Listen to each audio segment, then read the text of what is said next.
Fatima says. Fatima Books? Very cool last name. I wish my last name was Books. Read Books. I wish that was my full name. Please, I want you to make a playlist about the difference between words in English such as new versus modern, between versus among, as versus like, voice versus sound.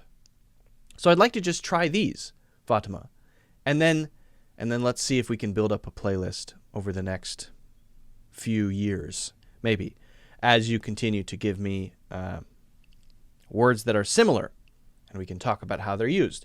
Now, of course, as I've said many times, you have to be looking at the dictionary and a thesaurus to see how these words overlap. You have to be reading examples of the words so that you can feel what they might mean, how they're used. Sometimes you might look in a dictionary and see a similar definition, very similar, very, very similar. But then you find when you go out there and you start using the language that actually the definition is similar, but the usage may be very different. And maybe the connotation is very different. What is connotation? Connotation of a word is what it means in the culture, in how it's used. How do people feel when you use it, right? If you say, for example, very good versus great, well, we could say that those have basically the same meaning in one sense, right? This ice cream is very good, this ice cream is great, but people may have a different sense, a different feeling, depending on which one you use. And it depends on which person you're talking to. So that feeling that you create would be called the connotation. The denotation would be the actual literal meaning. All right, so let's take some of these and just sort of explore them. And I'm just going to give you sort of my impression of how they're used, how I would use them, and where they overlap, and maybe where they don't overlap. So let's take new versus modern. New versus modern. Now this one I think is pretty interesting because one is about the condition of a thing and one is about the style of a thing or the form of a thing relative to the context, maybe the cultural context. Something that can be brand new but not modern because maybe it has an old design but it's out of date. Maybe the design hasn't been updated in a long time, but it was just made, just came out of the factory. You just got it, right? So that would be a great differentiator. Let's say there's a model of car, okay? And let's say that model of car was designed in 1994. This is just an example. I don't know if this is real. I don't know if any real car model is like this, but let's just say, okay, that there's this car model and it was designed in 1994. And that was quite a long time ago, right? So that's more than 20 years ago. So every year they make these cars, always coming out of the factory, pretty popular. For whatever reason, they've decided to keep the design of the car exactly the same for all these years. They really haven't changed anything, right? And so some might say, oh, it's not a very cool car, but people still buy it. Okay. Now, last week I bought one. I have one. And I say, hey, everyone, who wants to come and see my new car? I say, oh, let's go and see it. What new car do you have? I show them the car, and they go, oh. I said, do you like it? Not really. Why not? It kind of looks kind of old-fashioned. It's not really cool. Why not? Wow, they designed that car back in 1994. It just doesn't look very modern. It doesn't look very modern. It doesn't seem very modern. Yeah, but it's new. It's brand new. They just made it. Okay, so that's kind of the difference. That's the basic idea. Modern is in relation to fashion trends. Modern is in relation to what people perceive as fresh, right? New in the sense of an idea that has just come out. New in the sense of the latest thing that's trending, whatever it might be, whether it's a car or a magazine or a product of some kind, an iPhone, whatever it may be. And new is just the physical status of this thing. It's not old, the opposite of old.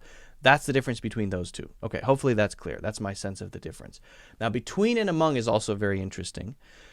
Generally, the way people use between, and let's say between people, because we can definitely say between and among are different in a physical way, because you could be between two buildings, but you wouldn't be among buildings. You wouldn't say you're among buildings. That would be very strange, right? Standing among buildings. Some people might use it as a description. It's not incorrect to say, but it's a little bit weird. Usually when we use among, we're talking about people, relationships to people.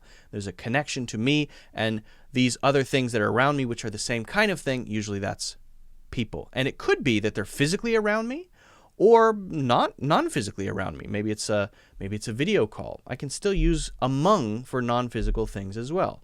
Whereas between is often two, and we can use it in a very physical, literal physical way. I'm standing between two trees. I'm standing between two trees, okay? I'm in the middle, there's a tree there, and there's a tree there. So it's very literal, okay? Often the way that we use this when we're talking about things with people is between is two people, and it's often, for example, a secret. We have a secret between us that neither of us will ever reveal. Now, if we have more than one person, or rather more than two people together, a group, then we might use among. All of us have a secret between us? That sounds a little bit weird. But this group of 5 people, we have a secret among us that we will never reveal. So as soon as we jump beyond 2, we start to have a feeling of a group, those around us instead of that other person. Between is that other person, and the secret is this non-physical thing that exists that connects us. Among is a larger group, and we can still have things that connect us that are non-physical, like a secret, for example, but it's more than just one other person, me and one other person, if that makes sense. Okay, so that's new versus modern, between versus among, and then we have as versus like. Now this one is also unique because we have overlap, because they can have the same meaning similar, okay, but they're just used differently. They're used very differently. And as can be used in ways that like can't be used, and like can be used in ways that as can't be used. For example, if I say, I like this, I can't say I as this, right? So there you go, that's one. Now, let's say we mean similar, not like as in love, but like as in they are similar, okay? And as in they are similar, okay? We use as in the phrase something like this. I am as old as him, but he is much smarter than me. So we're the same age. I am as old as him, but he is much smarter than me, okay? Or we might say something like this. I am not as old as he is. I am not as old as he is, but I feel like I'm a little wiser than him. So we're using comparison there. We're saying one is older, one is younger, or they're the same age, and we use as to make that comparison, okay? We say as fast as a rabbit, as fast as a rabbit, okay? As cool as a cucumber. Is that a phrase? Maybe. As cool as a cucumber, okay? So that's how we use generally as when we're comparing things. And we often use as when we're giving a sort of analogy, right? It is as a leaf in the wind. It is as a leaf in the wind. That is a very poetic way of expressing something. It is like a leaf in the wind, which is what that means. It is like a leaf in the wind. It is as, which is less common, a leaf in the wind. Okay? That doesn't mean it is a leaf in the wind. We're making what's called a simile, which is a sort of literary poetic device which allows you to compare two things using like or as. What is like a leaf in the wind? Well, I don't know. Life is like a leaf in the wind. Well, I guess so, yeah. You don't know what's going to happen. Unexpected things can happen. So, yeah, life is like a leaf in the wind. Life is as a leaf in the wind. Either of those are okay. That's called a simile. But if I say life is a leaf in the wind, that's called a metaphor. A metaphor is when we don't use like or as. Okay. Now, when we want to use like just to compare things, we might say something like, oh, this really tastes like Diet Pepsi. It doesn't taste like regular Coke. It tastes like Diet Pepsi. Does that mean it tastes exactly the same as Diet Pepsi? No, that means it's very similar. So when we use like in that way, this is very similar to Diet Pepsi. This tastes, verb, like Diet Pepsi, okay? that is a way to say these two things are very similar. And that's probably the most common way to use like to compare. Okay. So we use like to talk about the similarity between things. Okay. You know what? You're really a lot like my brother. You're really a lot like my brother. I'm not like you. I'm not like you. That means if I say I'm not like you, it doesn't mean I don't like you. That's a different meaning of like. I don't like you means I have no good feelings about you. I'm not like you. Maybe I like you very much, but I'm not like you means that we're not similar. I don't think that we're similar. Okay? And if I say you're a lot like my brother, you're a lot like my brother, that means you and my brother are very similar in a lot of ways. That's my opinion. Similar, not the same. So we can use like for the simile. We can also use it to describe things that are similar, like Coke Zero and, for example, Diet Pepsi. I don't even know if that's true because I don't drink Diet Pepsi. It's just an example. It's just an example. Okay. Now, one other way that we use like in this way is at the end. We would say, "Oh, what was your trip like? What was your trip like? What was that movie like? What was it like to visit Antarctica? What was it like? What was it like?" So there we're just asking someone to share an experience. And you could share a similar experience that might help to communicate that experience to us because we don't have the experience of going to that place, right? But if we ask the question, what was that like, we may just get a clear, simple description of the experience without any comparisons to anything else. What was it like? Your trip to Antarctica, what was it like? Oh, it was amazing.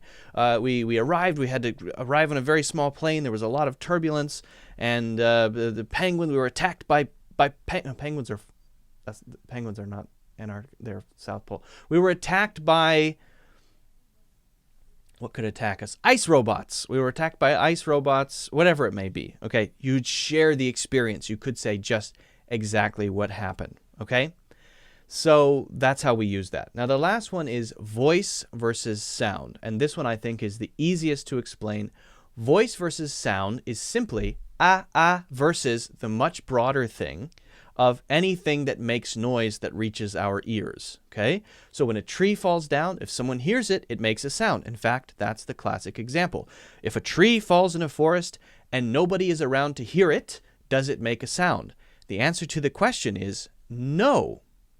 When the tree falls down in the forest, it makes waves and disturbances in the air, pressure waves in the air, but the definition of sound is receiving the pressure waves in the air with one of these guys, right? On your head. That's what sound means. And so we say it doesn't make a sound because there was nothing there to receive it, because you need a receiver in order to say it's sound, because sound is the phenomenon of receiving pressure waves from the air with your brain through your ear holes. That's kind of what sound is. Okay, so it's a very broad idea. Anything can make a sound. A mouse can make a sound. I can make this sound with my hand against my forehead. I can make a sound with my voice. I can do whatever, okay? Sound is a very general kind of thing. It is a phenomenon. Voice is usually specifically about the sounds that we make with our throats, we say with our voice boxes or our vocal cords. So the sounds that come out of this thing, that is your voice, okay?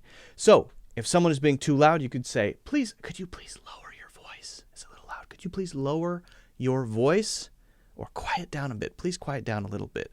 You wouldn't say lower your sound. Lower your sound. Turn down your sound. No.